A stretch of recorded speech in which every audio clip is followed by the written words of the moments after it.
Kamu pernah merasa, dulu hobi ini cuma butuh satu set alat saja, tapi sekarang dompet terasa semakin tipis setiap kali aku menghabiskan waktu di sana.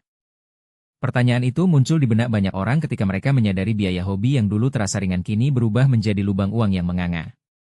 Apa yang sebenarnya terjadi? Mengapa hobi yang seharusnya menjadi pelarian justru menjadi beban finansial? Di video kali ini, kita akan menelusuri 7 tanda yang memberi sinyal bahwa kamu mulai kebablasan dalam hobi, mengapa hal itu terjadi, dan bagaimana cara mengembalikan kendali tanpa harus meninggalkan kesenangan yang kamu cintai.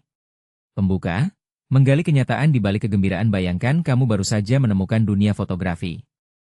Awalnya, satu kamera bekas dan sedikit lensa sudah cukup untuk mengabadikan momen. Namun, seiring berjalannya waktu, kamu mulai mengincar lensa premium, lampu studio, bahkan software editing berbayar.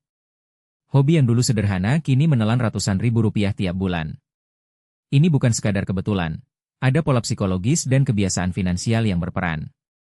Memahami pola itu menjadi langkah pertama untuk menghentikan aliran uang yang tidak terkendali.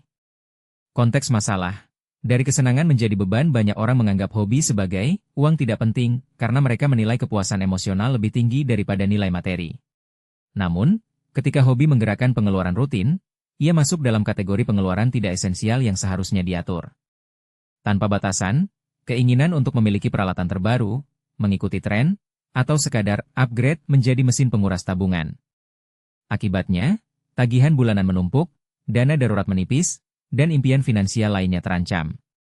Akar penyebab, mengapa kita mudah tergelincir ada 3 faktor utama yang biasanya memicu kebablasan dalam hobi.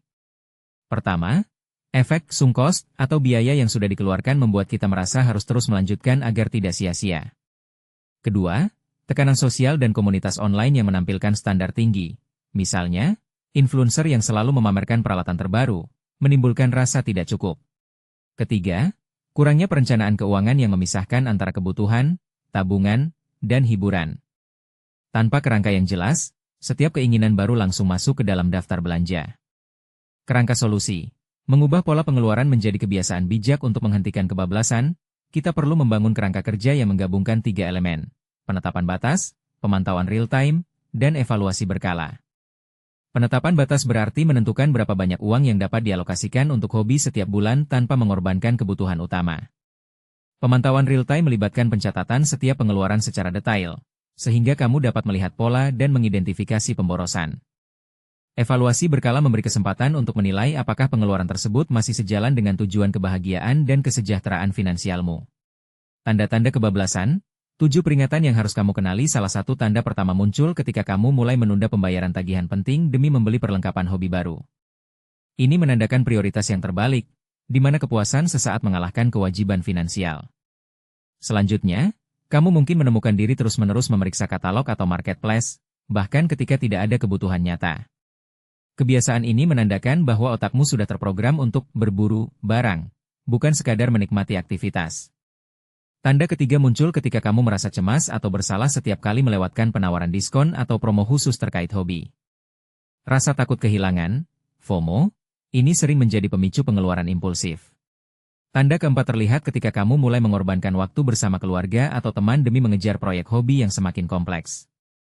Jika hobi mulai menggerogoti hubungan sosial, itu sinyal bahwa keseimbangan hidup sudah terganggu.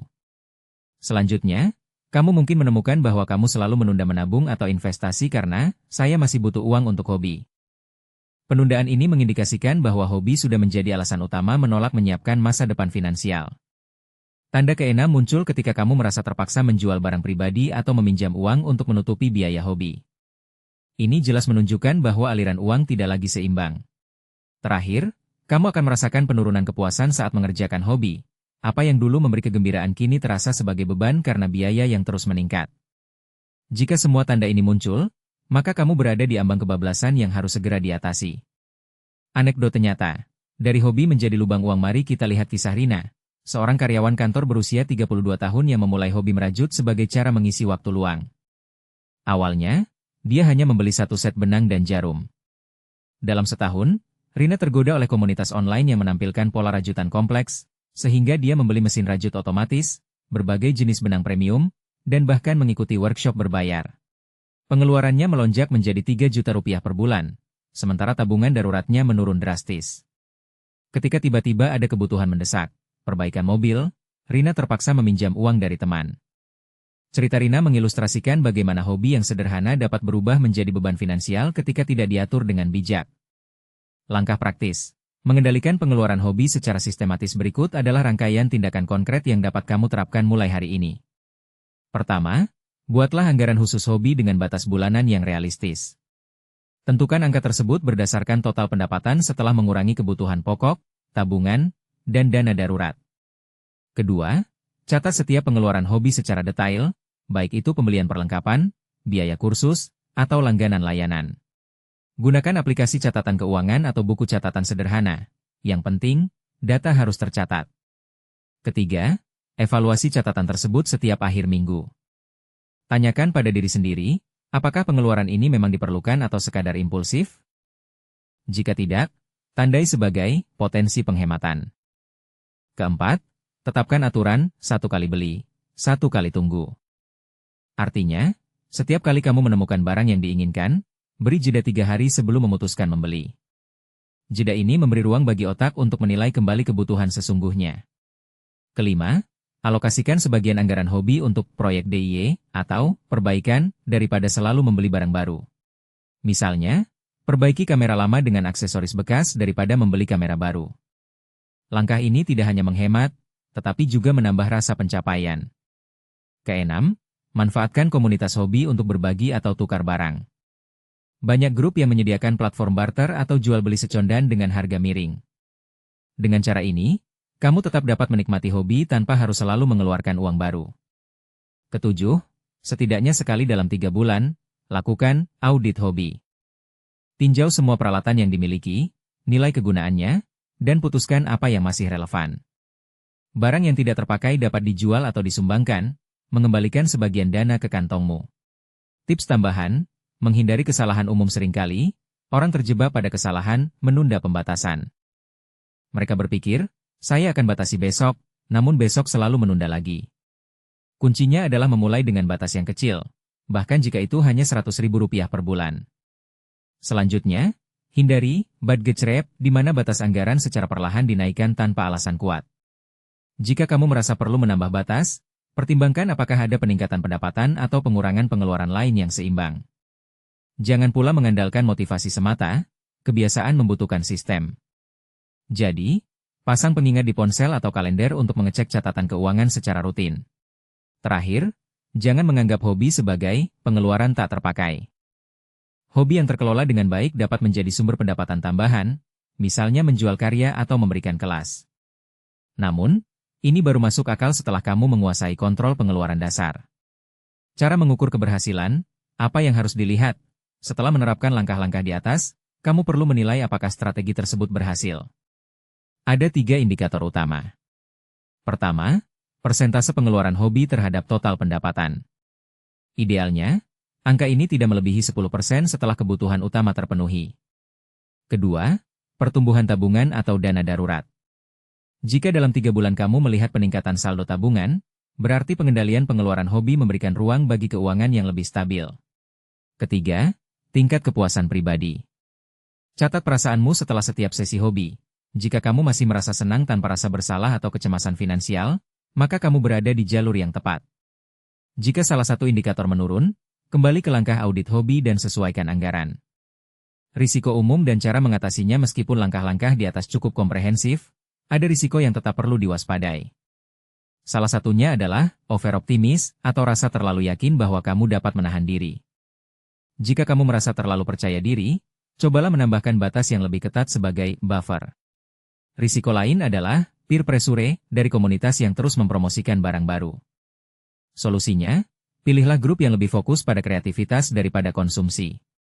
Terakhir, ada risiko burnout ketika hobi dipaksa menjadi terlalu terstruktur, menghilangkan unsur spontanitas. Untuk menghindarinya, sisipkan hari tanpa catatan keuangan, di mana kamu hanya menikmati hobi secara bebas, namun tetap dalam batas bulanan yang sudah ditetapkan sebelumnya. Rekomendasi pendekatan. Menggabungkan kebebasan dan disiplin. Pendekatan yang paling efektif adalah menggabungkan kebebasan kreatif dengan disiplin finansial. Mulailah dengan menetapkan batas bulanan yang realistis, lalu beri diri ruang untuk explore kecil yang memang meningkatkan kualitas hobi, misalnya membeli satu set benang eksklusif setiap 3 bulan. Dengan cara ini, kamu tidak merasa terkurung, namun tetap mengontrol aliran uang. Selalu ingat bahwa hobi seharusnya menjadi sumber energi positif, bukan beban yang menurunkan kualitas hidup secara keseluruhan. Langkah implementasi, dari rencana ke aksi nyata 1. Tentukan batas bulanan, hitung pendapatan bersih, kurangi kebutuhan pokok, tabungan, dan dana darurat. Sisakan persentase kecil untuk hobi, misalnya 5-10%. 2. Tuliskan tanggal, jenis barang atau layanan, dan nilai uang yang dikeluarkan. 3. Evaluasi mingguan. Setiap akhir minggu, lihat catatan dan tandai pengeluaran yang tidak perlu. Buat keputusan apakah akan mengembalikan uang tersebut ke tabungan. 4. Terapkan jeda 3 hari. Saat menemukan barang yang diinginkan, beri jeda 3 hari sebelum membeli. Jika setelah jeda masih terasa penting, baru lakukan pembelian. 5. Manfaatkan barter atau secondan, cari grup atau forum yang memperbolehkan tukar barang. Ini mengurangi kebutuhan membeli baru. 6. Audit 3 bulanan, keluarkan 1 hari setiap 3 bulan untuk meninjau semua peralatan hobi, jual atau sumbangkan yang tidak terpakai. 7. Ukur hasil, pantau persentase pengeluaran hobi, pertumbuhan tabungan, dan tingkat kepuasan pribadi. Sesuaikan batas bila diperlukan. Dengan mengikuti rangkaian tindakan ini, kamu tidak hanya menghindari lubang uang, tetapi juga menciptakan kebiasaan keuangan yang sehat yang dapat diterapkan pada aspek lain dalam hidup. Penutup, refleksi dan aksi selanjutnya sekarang. Setelah kamu mengetahui 7 tanda kebablasan dalam hobi, memahami akar penyebabnya, dan memiliki rangkaian langkah praktis untuk mengendalikan pengeluaran, saatnya melakukan refleksi. Tanyakan pada diri sendiri, apakah saya sudah mengidentifikasi tanda-tanda tersebut dalam hidup saya? Jika jawabannya ya, ambil 1 langkah kecil hari ini, misalnya mencatat semua pengeluaran hobi selama seminggu. Jika belum, mulailah dengan menetapkan batas bulanan yang realistis. Ingat, mengendalikan hobi bukan berarti menghilangkan kesenangan, melainkan menyeimbangkan antara kebahagiaan dan keamanan finansial. Jika video ini membantu kamu melihat kembali hubungan antara hobi dan keuangan, jangan lupa tekan tombol suka, bagikan ke teman yang mungkin juga sedang berjuang dengan pengeluaran hobi, dan subscribe agar tidak ketinggalan konten selanjutnya seputar keuangan pribadi, kebiasaan produktif, dan cara hidup lebih seimbang. Sampai jumpa di video berikutnya, di mana kita akan membahas strategi menambah penghasilan sampingan tanpa mengorbankan waktu berkualitas bersama keluarga. Terima kasih telah menonton. Semoga perjalanan hobimu kembali menjadi sumber kebahagiaan, bukan beban. Selamat mengatur, dan sampai bertemu lagi. Intinya, jalankan langkah kecil ini secara konsisten supaya hasilnya benar-benar terasa dan perubahanmu tidak berhenti di tengah jalan. Kalau video ini ngebantu, subscribe sekarang, tekan like, tulis pendapatmu di kolom komentar, dan share ke temanmu biar makin banyak yang terbantu.